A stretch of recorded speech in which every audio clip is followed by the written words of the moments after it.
அதாவது பன்னீர் புஷ்பங்கள், மதுமலர், மெல்ல பேசுங்கள், சாகசமே ஜீவிதம், நீதி நிழல் இந்த படங்கள்லாம் இவங்க 2 பேரும் சேர்ந்து டைரக்ஷன் பண்ண படங்கள்.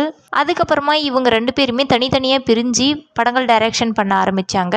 இப்போ நம்ம பி. வாசு தமிழில் மட்டும் டைரக்ஷன் பண்ண படங்களை பார்க்கலாம். இவர் சத்யராஜ், ரஜினிகாந்த், விஜயகாந்த், பிரபு இவங்களுக்கெல்லாம் சூப்பர் டூப்பர் ஹிட்டான, அதாவது இந்த ஆக்டர்களுக்கு அவருடைய சினிமா வாழ்க்கையில் நம்பர் 1 படங்கள் எல்லாம் இவர் டைரக்ஷன் பண்ணி கொடுத்துருக்கிறாரு. அந்த படங்கள்லாம் என்னென்ன அப்படின்றத நம்ம இப்போ பார்க்க போகிறோம். இவர் முதல்ல 1988 தான் இவரே தனியாக ஒரு படம் டைரக்ஷன் பண்ணுறாரு. என் தங்கச்சி படிச்சவ அப்படின்ற படம். இந்த படம் சூப்பர் டூப்பர் ஹிட் ஆச்சு.